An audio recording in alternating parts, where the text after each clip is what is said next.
Hello दोस्तों, NBT life में मैं तनप्रीत एक बार फिर से आप सभी का स्वागत करती हूँ। तो जिस तरीके से हम फोबियाज की बात कर रहे हैं और फोबिया किस तरीके से एंग्जाइटी पर लीड कर जाती है, तो आज हम बात करेंगे कि अगर आपको बहुत ज़्यादा ओवर थिंकिंग की शिकायत है या अगर आप बहुत ज़्यादा ओवर थिंक करते हैं तो ये आपके लिए कितना नुकसानदायक हो सकता है और कहीं ना कहीं ये एक फोबिया की वजह से भी होता है। तो चलिए उसके बारे में आपको बताते हैं। हम सभी जानते हैं कि ज़रूरत से ज़्यादा सोचना हमारे मानसिक और भावनात्मक स्वास्थ्य के लिए बहुत ज़्यादा नुकसान होता है उसकी वजह से। इसके बावजूद हम इसे कंट्रोल नहीं कर पाते। ओवर थिंकिंग एक प्रकार की नेगेटिव आदत है जो कई तरह के स्वास्थ्य जोखिमों का कारण बन सकती है। आपने कभी ना कभी खुद को ओवर थिंक करते हुए ज़रूर महसूस किया होगा। ये आदत धीरे धीरे व्यक्ति को गंभीर रूप से अपना शिकार बना लेती है और आप दिन प्रतिदिन नेगेटिव सोच पर मजबूर हो जाते हैं, उसकी तरफ अट्रैक्ट होते चले जाते हैं। ये सब जानने के बावजूद अगर आप इसे कंट्रोल नहीं कर पा रहे हैं तो हम आपको बताते हैं कुछ टिप्स जिससे आपको डेफिनेटली मदद मिलेगी।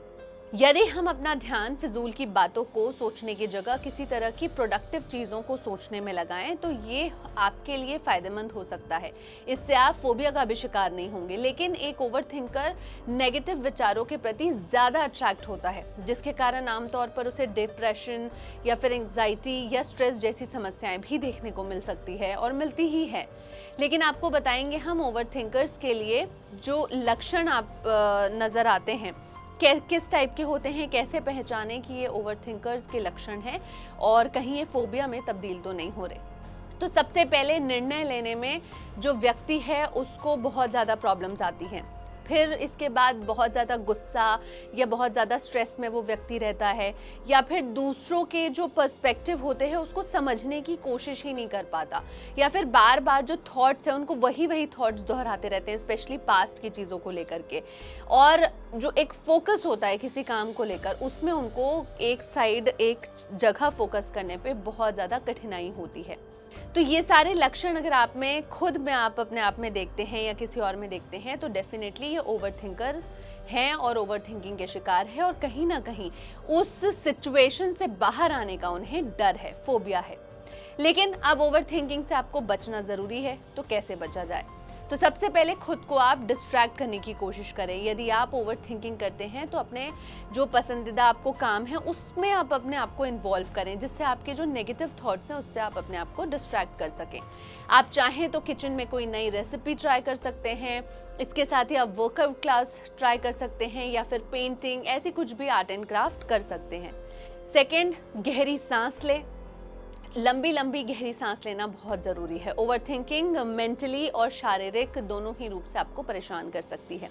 ऐसे में शांत जगह पर बैठकर आप गहरी सांस लें, ये आपको बहुत अच्छे से रिलैक्स रखेगा। इसके साथ ही आप अपने दिमाग में चल रहे जो थॉट्स हैं उनको अवॉइड करने में मदद भी आपको मिलेगा। नेक्स्ट, थर्ड बहुत ज़रूरी इंपॉर्टेंट पॉइंट वो है मेडिटेशन करें। यदि आप एक ओवर थिंकर हैं तो आप नियमित रूप से मेडिटेशन करने की आदत बनाएं। ये आपके दिमाग में चल रहे थॉट्स को डिस्ट्रैक्ट होने में मदद करेगा, साथ ही आपके दिमाग को शांत रखेगा और आप ओवर थिंकिंग की वजह से जो फोबिया के शिकार हो रहे थे वो भी नहीं होंगे। फोर्थ पॉइंट, बहुत ज़रूरी पॉइंट, अपने ट्रिगर पॉइंट को समझें। सभी व्यक्ति का कोई ना कोई ऐसा ट्रिगर पॉइंट ज़रूर होता है जहां पहुंचकर ओवर थिंकिंग इंसान वो करने लग जाता है। ऐसे में अपने ट्रिगर पॉइंट को समझें, उस पर पकड़ बना लें ताकि ओवर थिंकिंग की समस्या से आपको ईजिली निजात पाने में मौका मिले। तो यदि आपको कभी भी ऐसा लगे कि आप परेशान हो सकते हैं तो खुद को एक पॉजिटिव एनवायरनमेंट में इन्वॉल्व करने की कोशिश करें। ओवरथिंकिंग एक ऐसी समस्या है जिसे आप खुद ठीक नहीं करना चाहेंगे, तो ऐसे में कोई दूसरा व्यक्ति आपकी सहायता, आपकी हेल्प नहीं कर पाएगा। तो आपको बहुत ज़रूरत है कि आपको ओवरथिंकिंग से बचना है, वरना आप एक बहुत बड़े फोबिया का शिकार हो सकते हैं और उस फोबिया से निकलने में आपको बिल्कुल भी आप मजबूर हो जाएंगे, लेकिन फोबिया से नहीं निकल पाएंगे।